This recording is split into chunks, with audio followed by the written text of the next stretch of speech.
Well, hello everybody and welcome to another devlog video. So yeah, I've been quite busy on working on a various big refactoring. So as you know, the main one is the codex, including the look of the codex. So the look will be improved, but right now, as you can see, I will collapse basically all the block, all the shape and into the same tab. I think that will be much easier to understand that the current tab system that is a bit weird, and but yeah, I will add a description and a preview on the left, so no worries. And also, yeah, the main goal is to improve the UI technology in order to be able to customize it more easily on my side, to iterate towards something much nicer looking, and also to add localization. So that's obviously something very important. So that yeah, that's what I'm taking time to do at the moment.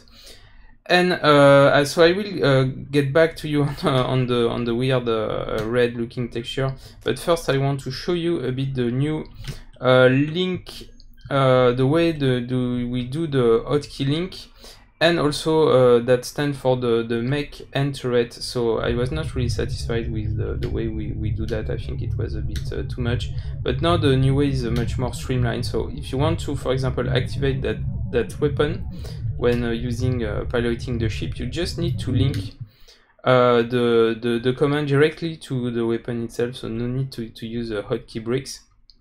And if you want to switch the assignment, you just press the Q and E key. So I think that's really really easy to configure like that, and much more streamlined. And that way of doing will also apply to the turret and mech system. So instead of having that UI, we will just leverage on the new link tool.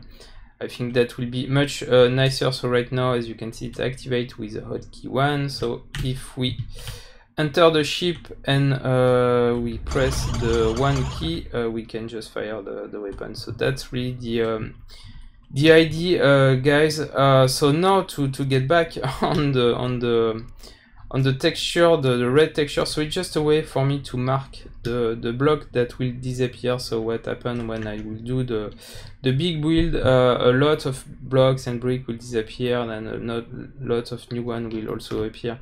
So you will have to unfortunately migrate quite a few things by hand, and so it's just a way for you to understand which one you will have to touch.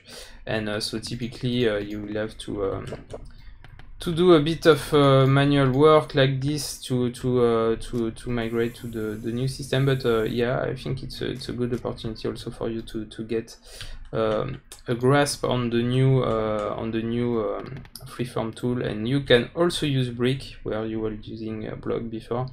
And also you might notice I've worked on to add a border system for the brick, which I think will help a lot for giving some nice variation on your build, especially a smaller one and so on.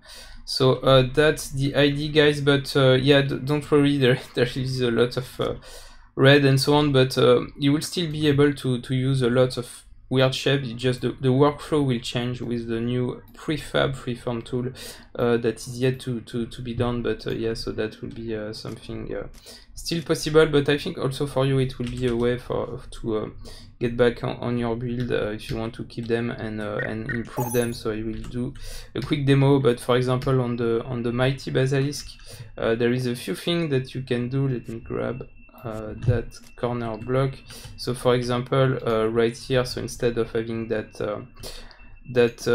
indentation, what you can do is just sorry, wrong brick. Let me grab that one. Yeah. And you can come back to your build and just improve them with the new tool this way. So for example, it's really you will see that it's really nice and easy to do. So that's really the idea. And I will do the bottom to show you that yeah, you can do a lot of things. Maybe a bit of light. Okay.